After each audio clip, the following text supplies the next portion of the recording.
putri kecil yang baru saja memakai 3 gelang menunjukkan ekspresi kesakitan. Itu sakit tiba-tiba. Gelang itu perlahan merayap ke dalam kulit sang putri. Dia ingin melepas cincin itu, tapi gelang itu memasuki nadinya.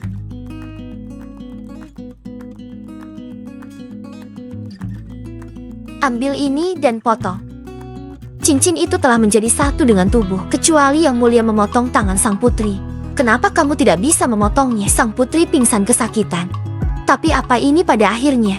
Ternyata hari itu, Putri Tulang Duo sedang mengejar seekor kupu-kupu, tapi tersandung peta di lantai. Han Agung patah hati. Pertanyaan, mengapa ada kesenjangan? Yang Mulia memaafkan. Tempat ini bernama Mafia. Negara kecil, tidak ada hubungan yang baik dengan negara kita lihat. Mari tambahkan ruang ke peta untuk membujuk sang putri. Han Agung menebus ruang kosong di peta. Han Agung memiliki perintah. Lengkapi peta ini. Maka Beivin mengirim pasukannya ke Malvia. Saat ini, Raja Malvia tidak mengetahui kabar tersebut. Pangeran cilik masih berlatih ilmu pedang dengan tuannya. Apakah kamu sudah siap selesai? Tunggu apa maju? Di luar dugaan, Beivin tidak menuruti perintah, tidak berunding, tapi langsung melawan. Pada titik ini, orang sadar bahwa mereka sedang diserang. Mereka masih belum siap saat Bayan mengirim pasukan untuk menyerbu kastil. Segera mereka menang. Mereka menemukan 3 cincin aneh. Jadi Beivin mengembalikan cincin itu. Saat pesta ulang tahun sang putri, dia melihat 3 gelang itu. Melihat sang putri menyukainya, Daihan mengenakan ketiganya untuk sang putri. Karena itu, ada adegan di mana sang putri dalam keadaan di awal ternyata 3 gelang ini adalah harta tradisional Mafia, memiliki sumber kekuatan yang besar, namun di saat yang sama, kutukan juga akan terbangun. Satu-satunya solusi adalah ketika sang putri sudah dewasa. Pelamarnya yang bisa menjawab 3 teka-teki dari 3 gelang akan mematahkan kutukannya.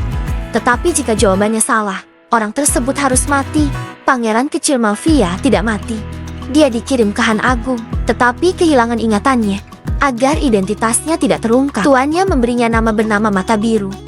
Lem Enhan melihat kembang api.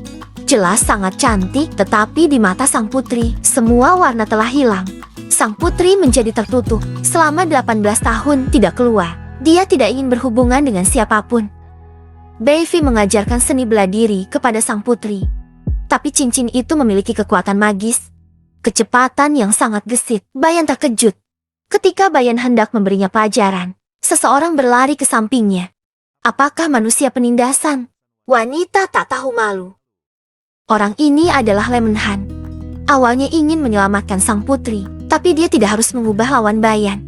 Sang putri menyelamatkannya lagi. Melihat Lem Enhan tidaklah buruk, sang putri membiarkan dia berlatih ilmu pedang dengannya. Sejak itu dia dan sang putri berlatih ilmu pedang. Mereka jatuh cinta. Lan Han tidak tahu bahwa sang putri adalah putri musuh. Pada saat yang sama, Bayan merencanakan rencana yang sangat menakutkan. Karena untuk mengendalikan sifat iblis, sang putri harus mengikat dirinya sendiri. 3 gelang terus-menerus menghisap darahnya. Pada saat ini, Lan Han masuk, mengeluarkan pedangnya, dan melepaskan ikatan tulang duo. Saat ini, keajaiban sedang meledak. Dia mencoba untuk segera mengusir Lanian. Ayo cepat, karena agar tidak terlibat dengan Lem Enhan. Tulang duo harus berbohong, aku tidak ingin melihatmu lagi. Lan Han tahu bahwa tulang duo memiliki rasa sakit di hatinya. Karena untuk melindungi tulang duo, dia mencoba masuk ke tim penjaga. Ketika seseorang menjawab kuis, dia berdiri. Karena dia tidak ingin tulang duo menderita lebih banyak siksaan. Ketika Daihan melihat seseorang menjawab teka-teki itu, dia senang, tapi banyak orang meninggal. Saat ini teka-teki pertama dimainkan. Dunia benda. Apa? Lahir dalam kegelapan. Layu saat fajar Lem Enhan seperti melangkah ke dalam ilusi. Seorang wanita ingin membawanya ke suatu tempat. Dia memasuki kastil, melihat pembantaian manggel. Raja ingin melindungi rakyatnya, jadi dia harus memakai 3 gelang. Raja segera memasuki setan. Kekuatan raja meningkat. Dia membunuh semua orang sendirian. Saat ini, ketika dia harus menjawab, High Priest memblokir Lan Han dan gagal menjawab.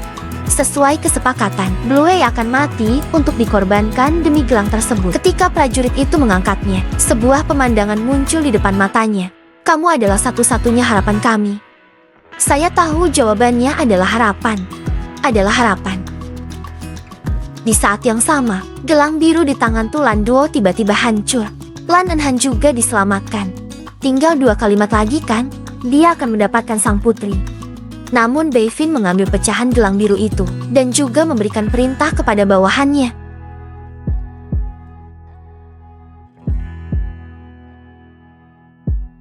Sambil memikirkan teka-teki kedua, adegan yang sama muncul lagi. Dia melihat raja masuk dan kemudian membunuh semua orang, bahkan ratu. Sekarang saatnya untuk menjawab. Algojo memotong potongan daging pertamanya. Dia jatuh ke dalam mimpi. Ketika dia melihat raja, setelah sadar kembali, dia sangat kesakitan. Dia tidak bisa menerima semuanya, jadi dia bunuh diri darah. Ini darah segar. Jawabannya adalah darah segar. Cincin kuning Tulan Duo tiba-tiba pecah. Ayo cepat kembang api. Pelayan itu dihentikan oleh orang lain. Orang-orang ini adalah bawahan Bayan. Mereka ingin Lanian mati. Tulan Duo memandangi kembang api yang padam. Dia terbang ke alun-alun untuk menyelamatkan Lan Enhan. Tapi Lan Enhan tidak bisa bahagia karena dia mengingat semuanya.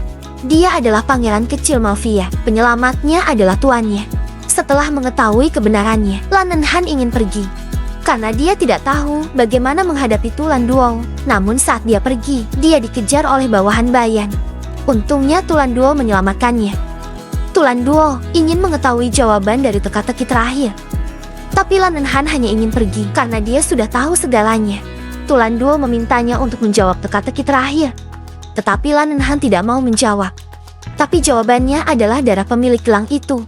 Cincin merah itu pecah seketika. Tubuh Tulan Duo juga mulai berubah. Matanya bisa melihat warna lagi. Untungnya Lan Enhan tidak mati. Karena hati Malvian ada di sisi kanan. Saat ini, Beifin telah mengumpulkan pecahan dari 3 cincin. Imam besar melemparkan pecahan ke danau. Air hitam menutupi tubuh. Bayan-bayan melangkah ke dalam danau. Air hitam danau menutupi dirinya. Dia merasakan sakit yang luar biasa. Tubuh abadi akhirnya berhasil dipraktekkan Bayan. Sekarang abadi. Hai pria sangat gembira. Tetapi dia tidak menyangka bahwa dia akan mati. Kamu sudah tahu terlalu banyak. Beifin ingin merencanakan untuk merebut tahta. Dia mengikat Blue Eye dan kemudian mengungkap identitas asli dia. Dia ingin melenyapkan Lanian. Tapi imam besar masih belum mati dan masih membeberkan komplotannya. Di masa lalu, itu seharusnya negosiasi. Tapi Beifin untuk kesenangan sementara harus membunuh utusan itu. Salahkan Malvia. Gunakan alasan itu untuk membunuh seluruh kota Malvia. Bayan juga berhenti berpura-pura. Kalau bukan karena kematian ayahku di medan perang, aku masih tidak tahu milik siapa singgasana ini. Mana orangnya? Istana menjadi kacau. Beifin sangat suka memerintah. Dia menyuruh raja untuk memotong dirinya sendiri.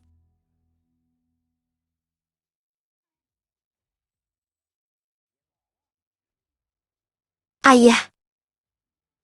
Mereka bergegas menghentikannya, tapi tidak bisa menandingi dia. Untuk menghindari lebih banyak korban, Tulan Duo dan Lan Enhan memancing Bayan ke pabrik kembang api. Mereka ingin meminjam kekuatan dinamit, tapi Beifin baik-baik saja. Saat ini Bayan sangat marah. Dolan Doa ingin melindungi Lan Enhan, jadi dia mempertaruhkan nyawanya, tapi dikalahkan oleh Beifin. Pada saat darah segar terciprat ke tubuh Bayan, lapisan pelindungnya larut lagi. Tulan Doa melemparkan pedang berdarah itu ke Lan Enhan. Lanai mengambil pedang dan menikam dada Bayan dengan pedang. Beifin dibakar menjadi abu, mengakhiri hidup yang penuh dengan kejahatan. Dan sang putri tidak bisa menghindari pengaturan takdir. Seketika mati di pelukan Lan Enhan.